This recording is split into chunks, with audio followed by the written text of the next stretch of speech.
And we're live. Welcome to the ranking stream, everyone. Mark, thanks for jumping on, man. I appreciate you. Thank you for having me. Just to set the tone a little bit, wanted to give everyone a warm welcome to the ranking stream. The ranking stream, we interview SEO tool builders, experts, anyone helping us to save time and money when we're looking for new SEO tools, when we're or to help us better manage our current clients or money sites. Guys and girls like Mark are out there building tools to help us save on that time and really have a deeper insight in terms of what people are asking. So I'm really curious, Mark, to jump right into. Actually, let's jump into your background a little bit. Can you give folks just a little bit of background in terms of who you are, your background in the space, and how you came up with alsoask.com? Yeah, sure. Thank you. So I'm 39 years old at the moment, and I've been doing or involved in SEO for around about 20 years now. You mentioned there at the beginning, managing clients and money sites. I've had experience in, I guess, both of those types of life, in that my first interaction with SEO was on my own website. So I started building websites quite young, when I was like 13, 14. And like many people that got into SEO at around that time, it was by complete accident. I had a website. I had some very early affiliate stuff on there. So for people who've been building websites a long time, it was built in PHP Nuke, and it had a Amazon affiliate store in it. And one day it just started making like 50, 60 pounds commission a day. And I was like, what, why is this? And I was actually selling one type of DVD player, and the site had nothing to do with DVD players. And I logged into AW Stats, which I had at the time because Google Analytics didn't exist. And my friend actually helped me out because I didn't really know what I was doing. And we found this these referrals, this revenue was coming from Google. So people were basically searching for this DVD player. And because Google was certainly not as good as it was today, it had chosen to rank my other music website, just like a hobby website, above Amazon for this DVD player. So that started my kind of like, oh, that's interesting. How does Google decide what to rank first, what to rank kind of second? And I got quite lucky early on. I got a job at an agency. So I got like an entry level kind of SEO job. And at the same time, again, I was building more sites. And to cut a long story short, for quite a while, I just ran my own kind of made for AdSense websites, affiliate websites. And I thought I had cracked it. I was like, this is brilliant, getting up at 11 in the morning and eating my cereal at my computer. Like, this is great. But anyone that's done that, especially, I guess a lot of people done that now with COVID lockdowns, it gets kind of lonely. It's after a year, it's a bit like, I hope that pigeon comes back. So I moved back into the agency space, and I've spent now about 13, 14 years straight agency side. I'm director of an agency called Candor, based in Norwich in the UK. So yeah, I've now got a lot of experience under my belt of both client websites. As an agency, we own our own e-commerce business as well, that we obviously do our own SEO for, content sites as well. So we do a mix of client work on our own projects. And also asked as one of the tools that I guess came about through a term. So we call it shadow IT, which is like when there's a problem or a need and there isn't an existing tool to do that. So people working in a company just make their own solution for it. So we were using, people also asked data, keyword data, which is what also asked users for SEO. And there wasn't really a tool doing what we needed to with it. So we had kind of cobbled something together, very basic command line stuff, before it evolved into what it is today. That's kind of the potted history. I didn't want to dive into anything too specific and long there. That's perfect. So no, that's really good. So I never heard the term shadow IT, but I know a lot of agencies kind of practice that. I was talking to a couple guys in another stream, and they do something similar where they have their agency, but they don't have the right tools. So like therein is an opportunity to build their own tools, and they usually do. And the tools usually do pretty well, at least, for the agency. It starts within the agency, and then they'll make them public to everyone else so they could kind of reap the benefits, and they add a pricing model to that. I love that term, shadow IT. What was just the first tool that kind of came out of the practice from the agency that really kind of took off, or were there other tools that just kind of didn't make it out or to the public eye? So at previous agencies I've worked at, we have built out various SEO and kind of social media tools. I'd published some myself that were more, to use the SEO term, more kind of black hat in nature. But yeah, Right. at Candor, this was the first one we actually attempted to put public, just because I demonstrated like the local command line version at a conference, and then I was flooded with requests of people saying, "Can we have the script? Can we have this? How do we Wow. get it to run?" And I was kind of like, "Oh, it doesn't seem anyone else is actually, using this as much as we are." And the reason we decided to make it as a kind of SaaS tool is, even though you can get hold of similar tools that work in Python and work on command line, that's still quite an entry barrier to a lot of people. If you've got no experience in command line stuff or programming, it can be quite intimidating to be like, here's the command you need to type and make sure you've updated pip and stuff. So just making it accessible to everyone, even people outside of SEO, I think was key. So I get that, the technological barrier, but why give it out to the not give it out, obviously, but why put it out there to the public rather than just kind of keep it secret if something's really working really well for you? I'm kind of curious about the thinking behind that. Sure. So I think there are very few actual secrets in SEO nowadays, at least. Yeah. And certainly, to be very honest, like what Also Asks provides is already out there on the web. It's People Also Ask data. All we're doing is making an efficient, massively time-saving way for people to do this. So obviously it's way quicker than Googling the results and trying to copy them or write them down and then clicking and doing the same. There are already a few other browser extensions. There's a few other tools that do similar things, which we can go into, but none of them are anywhere near as fast as Also Asked because of how it works. We're talking, we can get 25,000 questions from Google in minutes with Wow. the bulk upload stuff. And that's what a lot of tools just do at the end of the day, right? A lot of the tools available in SEO, it's possible to do all of those things manually, but a lot of them would just take a very, very long time. So Right. I've always been an advocate anyway of just put it out there, because if you don't, someone else will. And I think it's when it comes to even ideas, some people are very protective about like even ideas they have. But again, in my experience, if you're open with your kind of ideas, even how you're doing SEO, there's not that many people that even bother copying you. So, a lot of people are very worried, I've got this great idea, I've got to keep it quiet because everyone's going to copy it. But the reality is 99.9% of people won't even attempt it. And then you've got a head start on the 0.1% of people that might do it.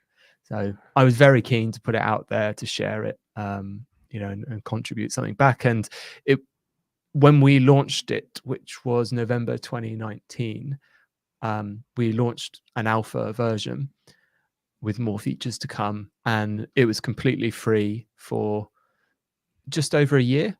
And that was a period for us to get a lot of feedback as well from people about the direction it might go in and how it works and how they're using the data, and get an idea of how popular it was and if people would pay for it.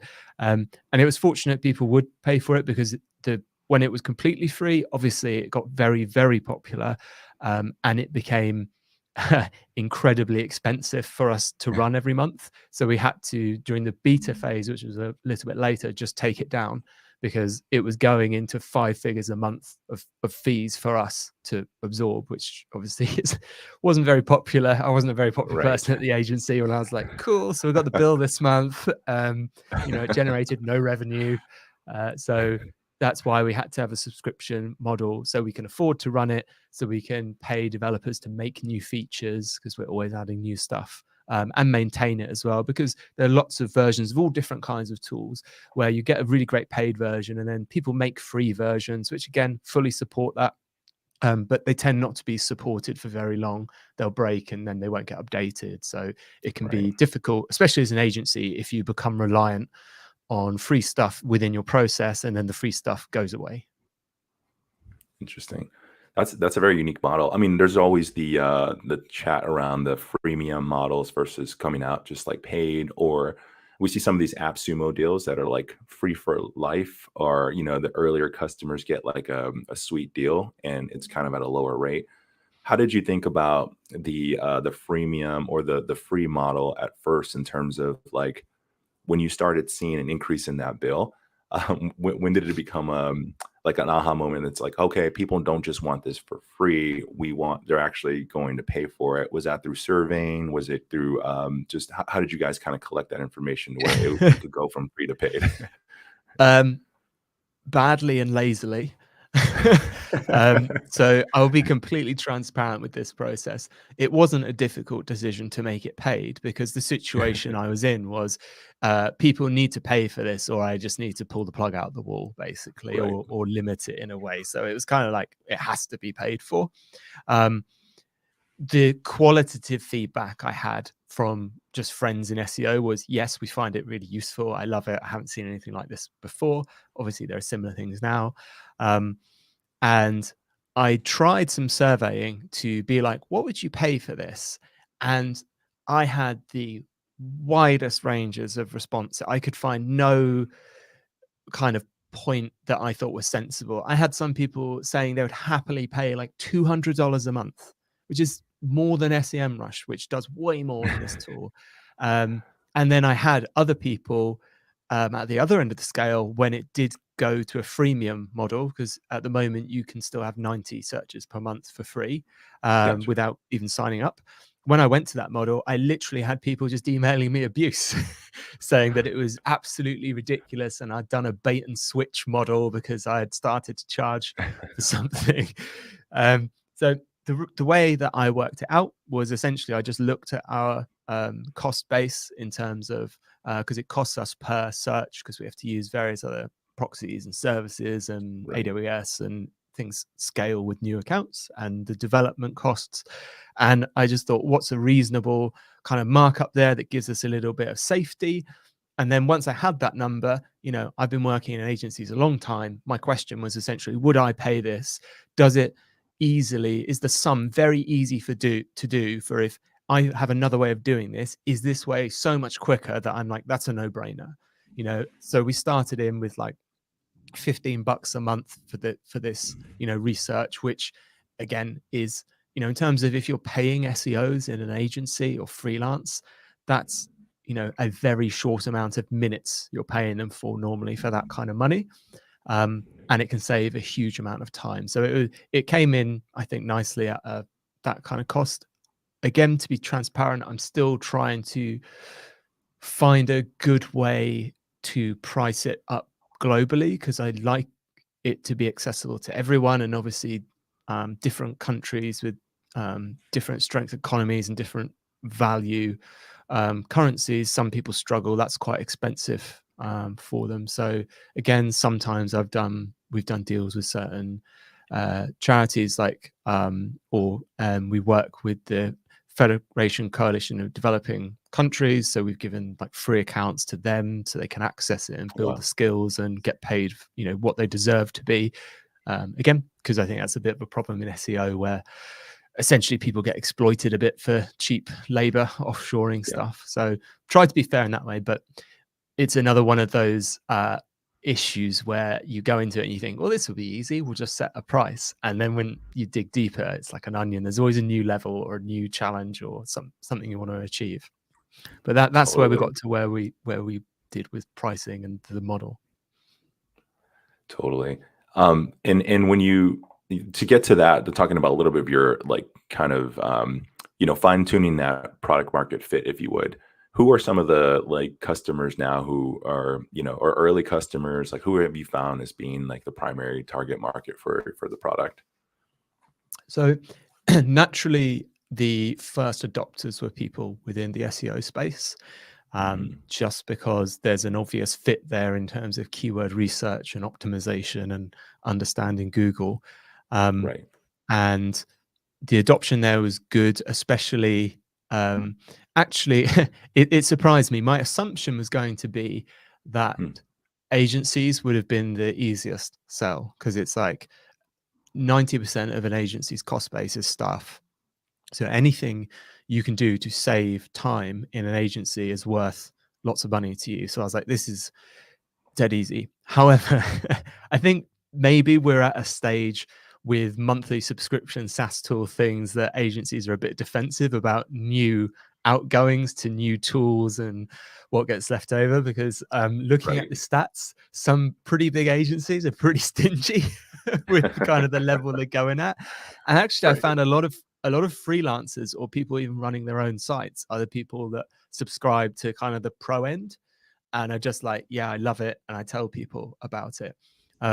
So I did a lot of work initially to find that fit in the SEO community, and a lot of that was actually an education piece, because the most common question I had the second most common question I had when I launched Also Asked was, can we have the monthly search volume for the terms, for the questions? Okay.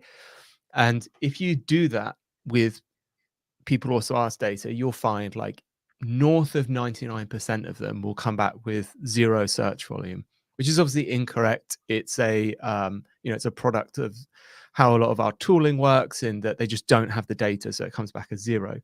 And the interesting thing about people Also Asked data is, because they generally are these longer queries, like 5, 6, 7 words, there is easily 10, 20, 30 ways to rewrite that same question in a different order of words. So unlike trying to work out how many people search for like car insurance, when you start to get to this longer tail, it's an exercise in futility, because even if I could tell you, 6 people a month search for this combination of words, if I can show you another 50 ways that people write this, there might be a total of 300 people a month with the same search intent. And because we've Right. had some really interesting updates with Google, like BERT particularly, which is focused on understanding the search query, Google's come on so far with understanding that it doesn't really matter, because there is a lot of actual volume locked up in that set of terms. So really commonly, I'll get people now produce content based on Also Asked. All the tools will say 0 search volume, and then that page will start getting 200-300 visitors a month. So a lot of the work I did around marketing to the SEO community was this education piece about 0 volume keywords, the value of them in SEO strategy.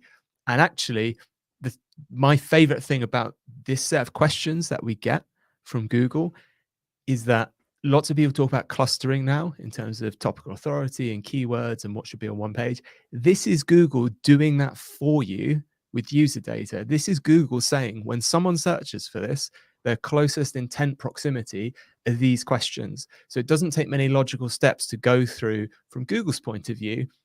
If you answer this question and Google knows these are the next most likely questions, is it going to make your website more attractive if you also answer them? Like, of course.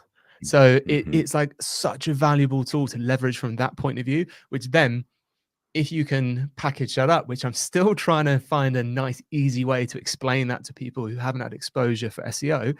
If you're Right. trying to understand your product, if you're trying to understand your customers, their pain points, if you are a content writer and you care nothing about SEO, this is a hugely important tool just for insight into what should I be covering, what should I be answering.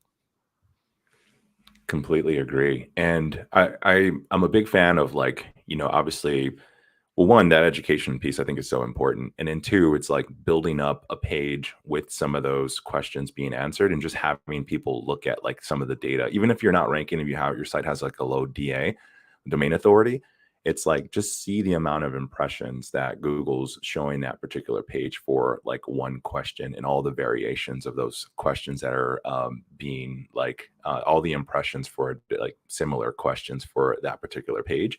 It's astounding. And I feel like that is something that's underreported from some of the major tools, and people see that 0 search volume, and it could seem really scary. It's like, why am I going to invest in a writer and publishing a piece of content when I see 0 search volume? But there's just so much more beneath that, as you mentioned, because of BERT. And because of the way the algorithms kind of work and the variations of terms that one particular page could actually rank for, that's so important, but really hard for people, I guess, to wrap their mind around, as you mentioned, especially if you're new to SEO or haven't ever had SEO done to your site. I think a really nice way to explain that I've tried with clients is if you are basing your SEO strategy on fewer terms that have high search volume and you have a limited kind of resource and budget, that's the equivalent to, playing roulette and saying, okay, well, we're going to put all our money on like, red 14 and these Right. two other numbers. And it's like, you could win loans back. We've known for over a decade that depending which figures you look at, say 70, 80% of total searches that happen are in that long tail. So having that strategy is kind of like just betting odd, even, red, black, and you're spreading it out. So in terms of risk and reward and return on investment, especially for new websites, I think that's a much more risk adverse strategy to take, to try and just get some smaller wins and build up on them, rather than being like, okay, well, we're going to attack the main player who's been there for 3 years and battle them on their turf with no other content. Right. That's totally fair. And I love your point around understanding how consumers think about your product by some of the questions that they're asking. I never really used like a tool like yours to really do like competitive research to understand what questions people have around this particular like software or the SaaS product or even the service. But by kind of going down that rabbit hole in terms of just like looking at one question and then seeing what the follow-up question is, that can essentially help you understand what people are like, what questions they have, obviously, but like how to address the answers, how to build that into your content architecture to ensure that you're addressing the right questions people have, and you're kind of bypassing some of the bigger competitors in the space who are ranking for those kind of head terms, but not necessarily thinking about how people are using the product or what questions they have in the long tail. Yeah, absolutely. It can really be a good way to just find those gaps. And again, it's something we've done with clients. We've worked with an insurance company local to us that competes on a national level with all of the big comparison websites that have huge SEO budgets. And one of the ways we got initial traction with them was using people also asked data to win featured snippets. Because featured snippets, as I'm sure you know, you don't have to battle for every single position. If you get that sweet spot, you just leapfrog right to the top. Right. And we were managing to do this on these big brands and just kind of leap above them in all these different gaps. And then that gives us traffic, which we can start building links from, because we're getting eyeballs, and that's when things start to snowball. Absolutely. One quick thing you mentioned as well is like around the ad agencies and or the just the agencies in general, the digital marketing firms. We thought for our product as well, we're like, yeah, we're going after agencies who are going to love us. But we did also notice something similar in a sense where they're really tight with budgets. They're really loyal to their current process. And they're not willing to break that unless you could 30x or something. You could convincingly tell them like, hey, here's how we're going to change your process. It's going to look different. You're going to make more money. You're going to have a better process. Like, not interested unless I get some type of like hardcore like proof. So it was kind of a thing I had to learn as well when finding that, fine-tuning that product market fit. But I think it's important to get those kind of get those no's, or get the at least like if not, why not? And I think that kind of helped us fine tune our product as well, in terms of you got to start somewhere, and that kind of leads you down these other roads to like identify like who could be a primary customer for your product. Yeah, absolutely. I think we're lucky as well in that the pricing points we ended up with, we don't have to fight too hard, because we're not like a few $100 a month kind of product.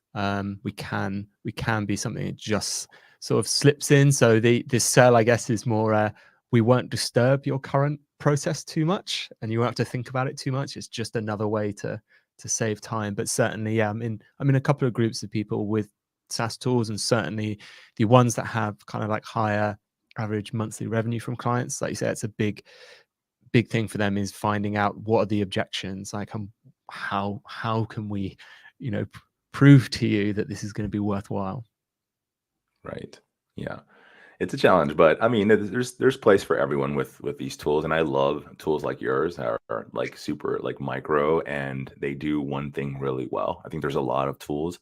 I would even say some of the bigger ones that do a lot, but I mean, I don't really use most of the stuff inside of my SEMrush account. Quite honestly, I use it for like very particular things, for research and stuff like that, and it's a great tool. Don't get me wrong, but a lot of these tools, I feel like they're great, but they have so many different suites of features and products for different core audiences, to where I think some of the conversations I had with some SEOs were very tool agnostic. So they like jumping from tool to tool. They don't really care if like there's no real brand loyalty. There is some brand loyalty there, but if they have a specific project, that means they need to find questions people are asking around specific product, because it's more of an informational game, or people, the client needs this, or it's part of the project.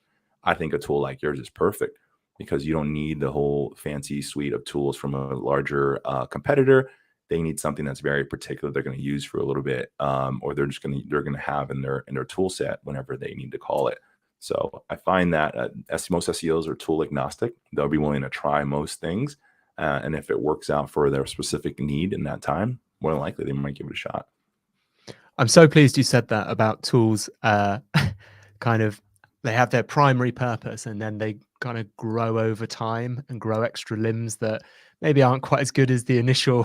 So we started off with a steak knife, and then before we know it, after 3 years of product development, we're trying to cut a steak with like a Swiss Army knife badly. But like we That's fair. subscribe to like all the major tools. I won't Sure. name names, but in my mind, each of those tools has one thing that they've done really well, and then they've built other stuff around. And I subscribe to all of them because I know I use this tool for like rankings, and this is my favorite platform primarily to say do link research. And like you say, I don't use the other kind of probably 75% of what they do.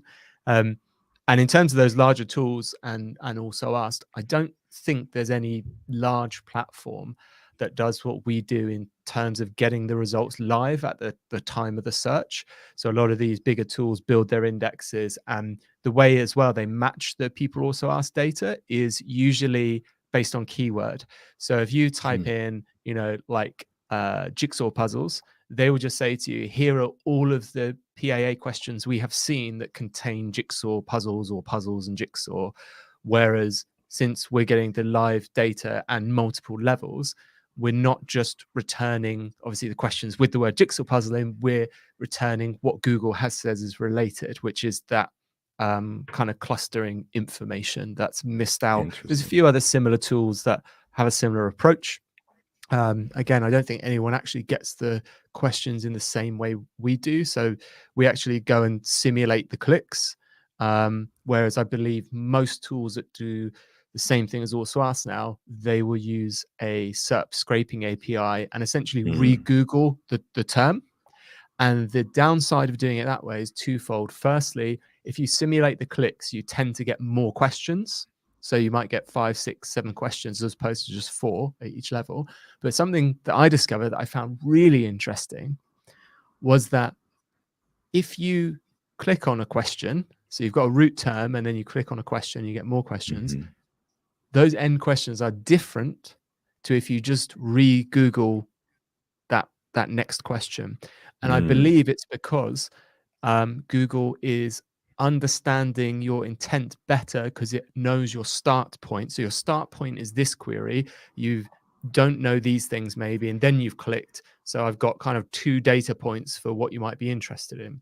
Whereas if you just start fresh from this, you tend to get some things higher up mixed back in there as Google's checking where you're up to. So again, it's just the best way we've found to get the highest fidelity intent data, which is at the level of, you should be using this data for, you've decided the topic you're writing about.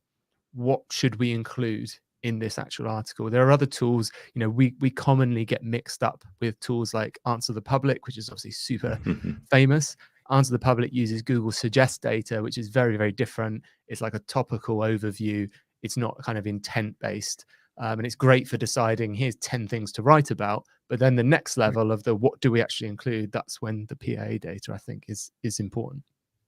Wow, super fascinating. Yeah, I didn't realize that as well. Like you mentioned, the intent changes as a user's clicking down on a specific term on SERPs on that for that specific term. That makes a lot of sense, though. I mean, Google would try to figure out more and more about what the user's intent is, what they're looking for, rather than if they search for something again, like start off a new search, then the questions should definitely be tailored towards that specific term, I'd imagine, and it gets better as a user kind of clicks down. That's super fascinating. Well, the And interesting thing as well about intent is it obviously intent isn't objective in that you right. cannot say this is the correct intent for this search term, because the same search term, two different people search for it and they may mean two different things. So I think those Right. extra data points are letting Google hone in on the what are they looking for? Super fascinating.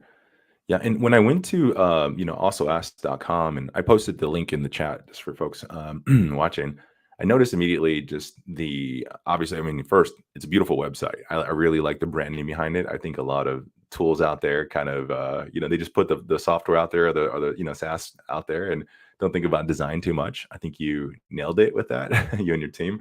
And another thing that really jumped out was immediately the language. How are some other tools utilizing different languages for, the keyword research that folks are kind of digging into? I don't know a lot around, like, if people or Answer the Public or what have you, these other tools that are using multi languages. Is that something that's pretty prominent in the industry, or is it something you guys decided to go with early on based on feedback, or just knowing that this is such a, obviously SEO in other languages could be a huge opportunity? Mm. So interestingly, after America, our biggest country of usage is Brazil, which I found Wow. super interesting. It is challenging as well because it means around about Hmm. 25% of our support requests are in Portuguese, which I Right. don't speak. Um, but in terms of why we chose that, it's essentially just mirroring what you can do in Google. So when Mm, you do a Google search, part of how they return results is based on the specified. So, well, it's based on a few things. mm, Apart from the language, you actually type the query, and it's what language and region you specify when you do that. It can alter results. So you can do the same results. You can get different results in some cases. If you just change the region from US to UK. However, another thing that I learned about people also ask data while running also ask is I ended up learning loads about how Google works in terms of this data while we're running this, is that mhm, when you do searches in Google and look at web search results, so that's web pages that are returned, they are kind of categorized by region and secondarily by language. So if you do a search in google.fr in French, you will undoubtedly get results in French. The way that people also ask works is very much based on, and I am probably hamming up the actual terminology. Someone at Google's going to cringe, but it's not based really on like their index of mm, the web in terms of web pages. It's very much based on like a language model and entities. And mm, why I'm saying that is you can do a English search with the country set to United Kingdom, and you can get heavily Americanized results in the answer. It does not seem to be able to distinguish between UK and US English. It just knows that the language is English and the words are related, a bit like kind of how Chat GPT is cranking out content like statistically, and it doesn't know anything. And mm, mhm, what we've learned from Google as well is even with their Google algorithm updates such as BERT, they're always very clear with this language-based stuff. They roll out English first, normally US English first, and then they say kind of like, oh yeah, other languages will come at some point. What I Right. found interesting is the people also ask coverage, so the results over Mhm. other languages are a tiny fraction of the percentage that you get in English. So it looks to me like the model Google's using to build this, these are the questions, these are the topics, this is how they're related, is at least primarily generated in English, because the same queries translated often just don't generate Interesting. people also ask results. So actually, as a feature, what we did was, if you do a search, say with the country set to France, and there's no results, we'll automatically revert to like US or UK and redo the search for you and deliver you the actual results in English, because it's better to have some understanding in another language than no data at all. So it's really interesting. The number of results Google's delivering is growing over time. So we've left those options in there. It's kind of built into our help system because we get questions about it. You know, as Google starts to roll those out, we'll likely see that. There's an interesting article on the Google blog about their T5 text transformer model, which apparently can do like on the fly translations between languages. I would guess that's going to be a technology that they roll out with the whole unified model stuff and the people also ask stuff that's kind of coming, but it's quite obviously not there yet, or they haven't flicked a switch to turn it on because the coverage in other languages is much lower. So it's primarily English usage, but there are results in other languages, but I think the further away the language is, it seems, from English, the fewer results there are. Wow, super fascinating by looking into that data and realizing the patterns. I bet there's a lot of other fascinating insights. That one was amazing. Thanks for sharing that. I've also, if I'd want to dig into the product more, you got me super interested. Do you want to do a quick, just kind of screen share or a quick demo of the product, just so we could kind of showcase it? Yeah, sure. Let's do that. So if we share this tab. I know I could ask a million questions about what you just put out there around the language models, but I want to get into the product here as well. I think I told you just everything I know anyway. All right. So as I said, you get 3 free searches every day as a guest user, just to kind of control our spike usage. So there is like a free version. It's dead easy to use. So you can literally pop in a search query as you would in Google, basically.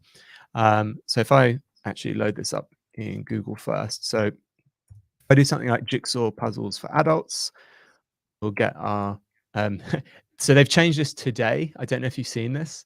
Google's cycling the name of people also ask. They're experimenting with others want to know. There's about 4 or 5 different people also asked as well. There's several different titles they're using.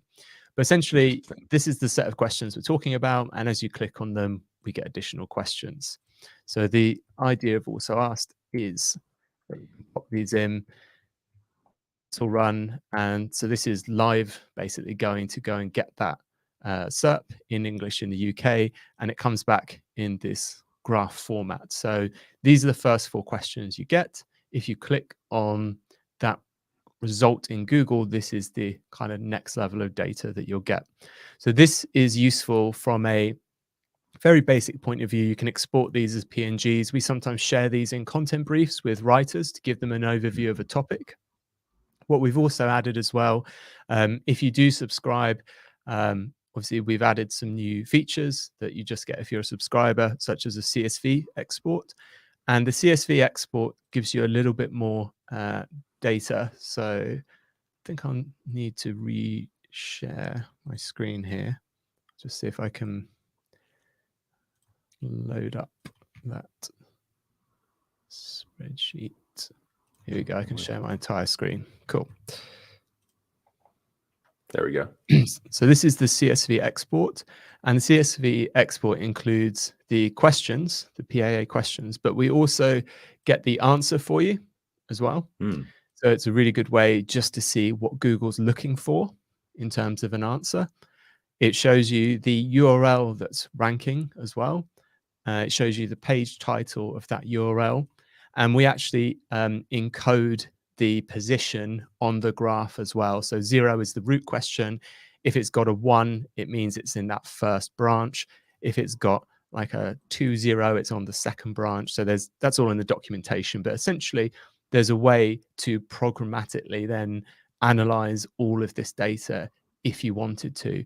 I know quite a few people are doing interesting things with like Chat GPT to automate various input and output from Also Asked. We also offer a deep search. So it's a credit-based system. So these are like monthly credits. This is a pro account, so you get 1,000 searches a month. And rather than redo all of these searches here to dig deeper, you can do a deep search, which costs you 4 credits, as opposed to it cost probably about 10 if you did it manually. This will take maybe a minute or so to run, but this will give you a huge amount of data. So what this is going to do is, you can see there it's working through, go to first level, second level, and then all the way to that third level. So Wow. you think about the amount of time kind of that's saved. If we go back actually to the standard search, just to give you an idea what you might use this data for. So if we're an e-commerce website maybe that sells, jigsaw puzzles, and we're thinking what kind of content could we publish? So we've got sell jigsaw puzzles for adults, and there's loads of questions here around like, are puzzles good for dementia, for aging brain? Do they boost IQ? Do they train your brain? So there's obviously like a whole article there potentially on like intelligence and how good it is as like a kind of a brain workout. There's several questions about number of pieces in puzzles, and how do you kind of categorize what age should do a 50 or 500 piece, and how long should they take. So there's potentially some guide content there on terms of people are struggling to ascertain how difficult jigsaw puzzles are. So could you have some kind of system maybe when you're selling them, like a difficulty rating? So this is like, you may think buying a jigsaw is like a super easy thing to sell, but then you're seeing there's all these questions. Why are people buying jigsaws? Because they want an activity that maybe keeps their brain active, because they're worried about their aging brain and getting slower. What friction do people have when they're buying jigsaws? They're struggling to be like, well, is 100-piece jigsaw too easy for me? I'm an adult. Should I have so there needs to be an easy way to do that. How long should it take? So you can dig into these as well. I did some of this work for a client that sold jigsaws, and then you see there's like there's searches around like famous people jigsaws and what pictures are on them. So this is so many kind of potential uses for this in terms of how do we categorize our products, what supporting information or content do we need. And the great thing is, so many websites just miss all of this information, that even if you write it in the most basic form, you're going to capture some search traffic. Apart from this is sort of fairly basic in terms of there's not a lot more there than what you get as a guest. But again, if you sign up, you get your kind of search history. Anything you've previously searched for as well gets cached. So you saw there, that comes back instantly, so it doesn't kind of cost you credits. You can add unlimited users onto an account as well. So even on the most basic account, you can add 20 friends if you like. It's just completely based on the credits that you use. And the kind of other neat feature that we've got is this bulk search. So I've got a little list here of keywords, like sort of 10 or 20 keywords in a CSV. So you can just upload a CSV file with your export from like your favorite keyword research tool, and that will go into your history there as a bulk request. So what this is now doing is, well, it's already finished. So that's produced a zip file for us, and inside this zip file is basically every single search we've done and a full export of all of those keywords. So that's got sort of 30 each. So there's 10 there. So we've got about 900 questions there in, what was that, like 5 or 6 seconds? Yeah, super fast. Yeah. So you can upload up to 1,000 questions at a time for that tool. Amazing. The thing we're currently working on feature-wise is an API. So we're going to be the only tool that has an API for this data. So again, if you've got workflows, we're going to make it connectable to Google Sheets. You know, if you're working in Python, if you're doing stuff with ChatGPT, you can just send us a request for the keyword and we can send you the data right back in JSON. And the other thing we're going to be adding later this year as well is actual change monitoring. So that's the other interesting thing I noticed about People Also Ask data, is that it updates very quickly. There was so to give you one example, when our Prime Minister in the UK changed, the People Also Ask questions were updating almost hourly based on his name. Last night I tweeted an example, so I didn't get to see it unfortunately, but I noticed there was like this sex education series on TV because it was trending on Twitter, right? I'll give you a funny example. So it's like hashtag sex education or something, and there were all these tweets about apparently a signal that these people were openly amorous with strangers was they would put a pineapple upside down in their shopping basket to like signal this to other people. And I was like, that's a niche information, right? Like I don't know how many people know that. And I did a People Also Ask search for it, and this was like 2-3 hours after the TV show had aired, and Google had already got 5 little People Also Ask questions built around what does it mean if a pineapple's upside down in someone's shopping trolley. So that just shows you how quick Google can keep up to date with that data. So the feature we're adding this year is for topics you want to own and have coverage of. You can set up alerts for when new questions appear, because in SEO, I always feel there is a huge first mover advantage. If you're first to answer that question, you're in such a good position because obviously you've got no competition, so you rank. And then you're the one that when that search volume catches up, people link to, and there's that that self-fulfilling prophecy of once you rank number 1, you're in a nice position because people automatically find you and link to you. So again, that's not something that anyone I'm aware of offers. That's going to be hopefully live kind of Q2 this year as a way to give you an update of what you should be writing about. And again, the freshness is something that I'm sure you've seen all the stuff people are publishing about AI content and ChatGPT. Yes. Those large language models are obviously locked into content they were trained on. So for ChatGPT, this is like 2021. So in my opinion, apart from providing frameworks, they're absolutely not tools you want to be basing keyword research on, where intent and freshness is the zeitgeist. It moves. You need to stay up to date with it. So there is definitely uses for it, but it just pains me when I see people being like, hey, I churned out some keywords for an article on ChatGPT. I'm like, no, because then you do you use some real data and you see it's completely different. Yes. Interesting. I think people need to hear that. Definitely. One question I had just from, the tool suite, I'm really digging it. I want to, check it out. I love the new features coming down the pipeline as well, especially like you mentioned, the trend data. I think that's super fascinating. Have you noticed, and this is just kind of a little bit of a sidebar, but have you noticed more of the websites that are ranking for People Also Ask or others also ask? Have you noticed that sites with schema markup or anything special on the pages like structure rank better than sites without particular schema markup for addressing these questions like FAQ schema or anything like that? Does that matter at all in the results, or what have you seen anything in that regard? No is the short answer. And that's not that I don't think it helps. It's that in terms of the data we collect, we're not kind of scraping websites that rank for that. So I don't have that data on any kind of quantitative scale to say that. My advice for clients for all of my sites is I always use schema for question and answers, because why wouldn't you? It's super simple. And a search engine's job is really difficult, to take a heuristic approach to, I think this is the answer to that question. Whereas if you can explicitly say, this is the question, this is the answer, search engines, half of their job is trying not to embarrass themselves by getting, completely misunderstanding things.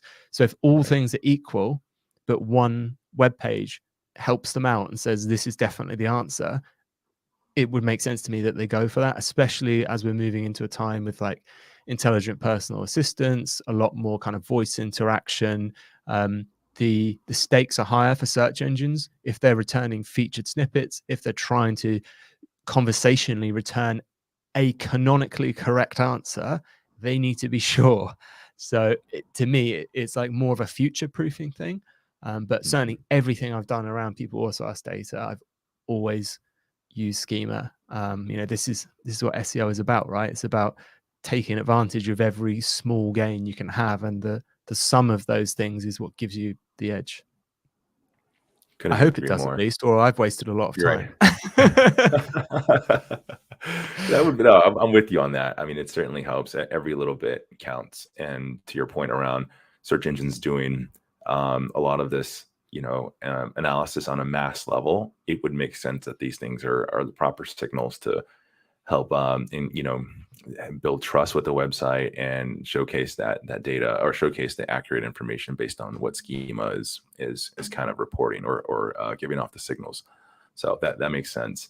A couple more questions, Mark. This has been super helpful too, man, by the way. A couple more questions for you. I know you got a busy day out there. And it's 4 p.m. out there. Is that correct? Or 4 p.m. Yeah. Okay. I'm winding down now for the day. All right. Right on, man. A couple of questions. One is, what advice would you give to anyone thinking about jumping into SEO SaaS? And let's start there. I think one thing that really helped us was the kind of the testing period, the free, just putting it out there. And I guess that isn't in line with what I said earlier, which is don't be too worried about telling your ideas to people. It's more important to get them validated, and you can't get them validated unless you tell people about it. And the putting it out there for free is probably the reason why we had such a successful launch, because people got to try it and decided that they liked it. Even now with 90 free searches a month, I get lots of chat requests being like, can I have a free trial? And my answer is normally just no, because it's a monthly thing. It's not expensive. If you want to try it, just pay for a month. You've got free searches, which, to me, you can evaluate it. There's examples of the stuff it generates. So, you're going to have even if you charge a nominal amount, you're going to have maybe a difficult launch or an expensive launch to kind of get people to have that initial bit of trust. And I think that initial trust that we won of letting people use it for free, see it was helpful, put it into their process, meant that when we did launch, we had enough people in the kind of industry say like, yes, it's decent, fine, I'll pay for it. And then they tell people. And I think you get that security in numbers. Well, if they're using it, it must be worthwhile. They've done the hard work for me. I know this person, I trust them, and I see them using it. So that would probably be my thing. Don't build it completely, in your garden shed on your own and then just release it and expect everyone to love it. Because even if it's great, it's really hard to get people's attention. They just don't care. You just getting it out there, I'd say. Yeah. Well said. I'm going to take that advice as well for our product. Yeah. So thank you for that. And Mark, again, this has been a pleasure. If people want to find you, where can they find you on socials or your websites? Yeah. Well, I think I'm really lucky. I think I'm the only Mark Williams-Cook on the internet. So if you Google Mark Williams Cook, you'll pretty much see everything I've done on the internet. But I'm quite active on LinkedIn. I post SEO tips there daily, or Twitter. So those are the two platforms I kind of hang out on. I'm really up for, if people just ask me about SEO stuff, want to chat, I'm always kind of fine for that. I love helping people out. As long as people aren't trying to sell me something, I'm normally pretty friendly. So feel free to kind of drop me a message. But yeah, that's where I am, Twitter and LinkedIn mainly. While Twitter's still running. I don't know how long it's going to be hold together for. Yeah. What about Mastodon? You on Mastodon at all? You've given that? So I am, yeah. I'm on the same handle. So you'll be able to find me on Mastodon. kind of not fully on there yet. It's normally when Twitter breaks, I go there to moan about Twitter. But I've been on Twitter like, I don't know, 13, 14 years or something. So it's going to take, Elon's doing a good job at getting me off though. So I don't know how much longer. We'll see. Well, there you go. You have a safety net just in case in Mastodon. Yeah. Well, cool, man. Thanks again for coming on the ranking stream, and I wish all the success. And folks, check out the Also Ask website. Check out the app. I posted the link in the chat. And Mark, it's a pleasure. Thanks again, man, for coming on. Thanks for having me. I had a lot of fun. Cheers. Cheers.